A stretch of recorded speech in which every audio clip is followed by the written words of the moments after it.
কংগ্রেস বুঝেছে যে যদি মানুষকে বাঁচাতে হয়, রক্ষা করতে হয়, তাহলে বামফ্রন্টের সঙ্গেই আমাদের একসাথে চলতে হবে।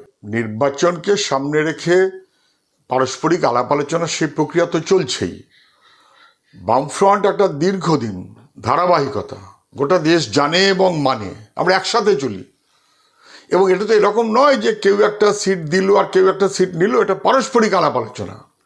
সেই আলাপ আলোচনা চলছে, অনেকটাই এগিয়েছে, বাকিটা এর মধ্যে হয়েও যাবে। হয়তো কয়েকদিনের মধ্যে আমরা নির্দিষ্ট করতে পারবো। বামফ্রন্টের শরিক দলগুলো, তার সঙ্গে আরও কেউ কেউ আছেন, সিপিআইএমএল, তার সঙ্গে আলোচনা চলছে। জানেন আপনারা, উপনির্বাচনে সিপিআইএমএল সহ আমরা একসাথে লড়েছি। ফলে সেগুলো ইতিমধ্যে নির্দিষ্ট হয়ে যাবে। এটা নিয়ে আমার মনে হয় না যে খুব দুশ্চিন্তার কারণ হচ্ছে।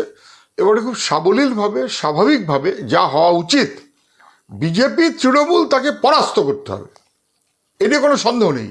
ফলে সেই অনুযায়ী সেকুলার, লেফট অ্যান্ড সেকুলার এই অংশগুলোকে আমাদের একসাথেই চলবার ব্যবস্থা, আমার ধারণা বেশি দিন সময় লাগবার কথা না।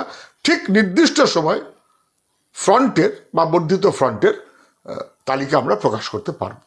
কংগ্রেস তো তার অবস্থান বলে দিয়েছে। এটা তো নয় যে কংগ্রেস বামফ্রন্টের অংশীদার ছিল কখনো। বামফ্রন্টের বিরুদ্ধেই কংগ্রেস বরাবরই তাই হয়েছে।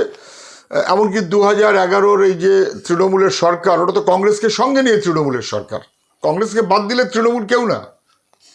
তারপরে নানান বাস্তবতার বিবেচনায় কংগ্রেস বুঝেছে যে যদি মানুষকে বাঁচাতে হয়, রক্ষা করতে হয়, তাহলে বামফ্রন্টের সঙ্গেই আমাদের একসাথে চলতে হবে।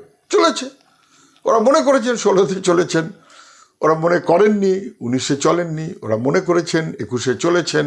ওরা এই অংশীদার, কেন সেখান থেকে ওরা বেরিয়ে গেলেন এটা আমার বলা কাজ না, এটা ওরা বলতে পারবেন।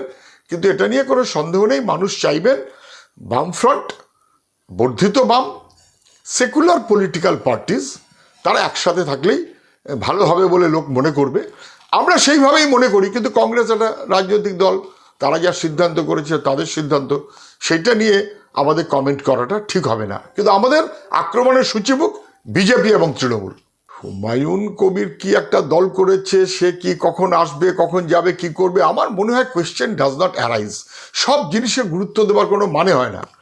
কেন এত গুরুত্ব দিতে হবে? আমি গুরুত্ব দেওয়ার কোনো প্রয়োজন বোধ করছি না। উনি কি করবেন? উনি তো মিমের সঙ্গে নাকি যোগাযোগ করেছেন, কি বলে বামফ্রন্টে যদি ডেড লাইন না হয় তাহলে মিমের সঙ্গে চললাম। মিমের সঙ্গেও চলতে পারি, মিম মানে বিজেপি, অথচ ডেড লাইন দিচ্ছি। এ দুটো এসব বোকা বোকা জিনিস। আমি কোনো উত্তর দিচ্ছি না।